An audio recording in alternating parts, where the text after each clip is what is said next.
Pessoal, não sobrou então 64, veja que é aquela constante, e essa sentença dentro da integral.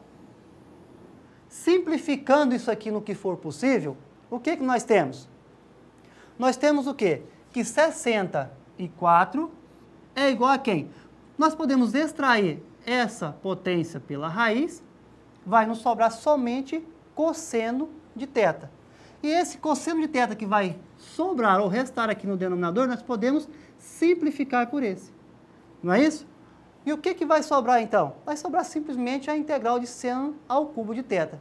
Mas eu já estou ouvindo alguém falar assim, mas como que surgiu esse cosseno ao quadrado de θ? Volta para nós aí, professor, o slide anterior, só para a gente voltar. Como que surgiu esse cosseno ao quadrado aqui? E aí a gente vai fazer aquela lembrança lá do Fundamentos 2, né? Com o professor Mário e a professora Cristiane, da trigonometria, relação fundamental, né? Trigonométrica. Então, por isso que deu isso aí. Então, vamos continuar, professor? Então, veja que nos resta aqui, então, quem? Olha, 64, integral de seno ao cubo de θ. Pessoal, na última aula anterior, né, a essa que nós tivemos no sábado passado, nós vimos a integração da potência seno. E isso, na verdade, é uma integral da função potência de seno. Lembra como que é a formulazinha? Não? Como é que ficaria essa formulazinha? Veja que nós temos ela aí. Essa fórmula, né, ou equação, ou função de recorrência, que na matemática a gente fala, é assim, né? A formulazinha a gente fala por critério de... Né, a gente já tem esse dialeto aí. Mas, na verdade, é denominado como quem? Função de recorrência para a integral da função potência de seno. Tudo bem? Então, substituindo esses valores nessa equação de recorrência, como é que vai ficar isso daí? Veja, aonde é o N corresponde ao nosso expoente da potência. Aqui.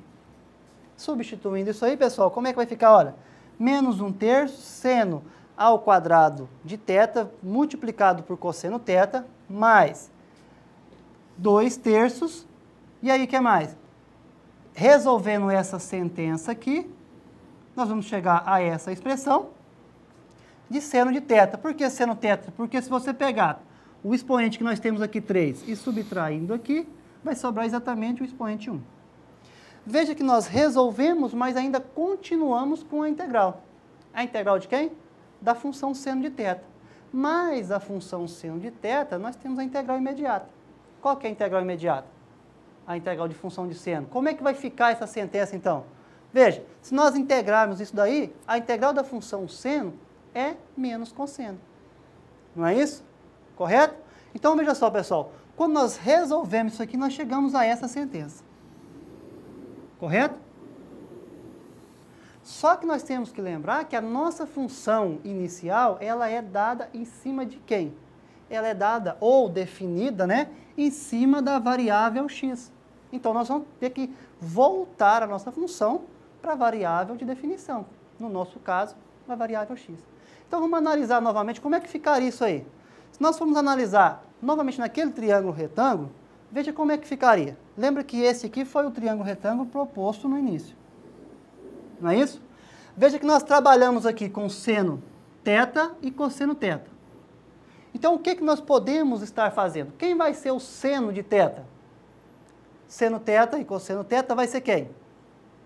Veja, o seno de θ é cateto oposto sobre a hipotenusa, então x sobre 4, e o cosseno, aqui ficou cotangente, né, pessoal?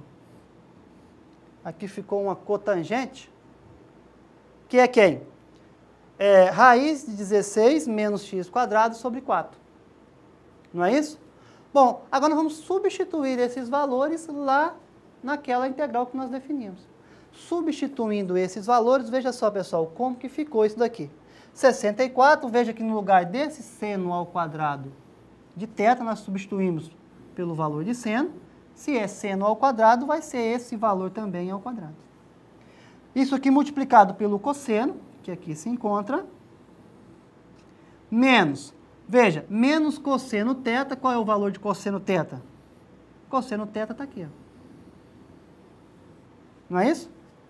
Bom, o que vai acontecer, pessoal, e é bom a gente salientar, é o seguinte, que dependendo de qual sentido, horário ou anti-horário, que você buscar esses valores para cosseno θ, essa sentença ou esse resultado final, ele pode vir apresentar uma função ou uma integral indefinida diferente, um resultado diferente.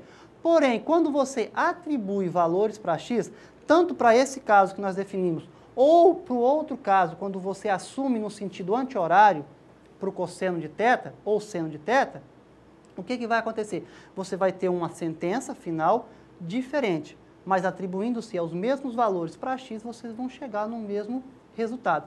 Que é isso que acontece e às vezes muita divergência entre resultado de uma literatura e de outra, de livros diferentes, com autores diferentes, e você verifica que o mesmo exercício às vezes tem respostas diferentes.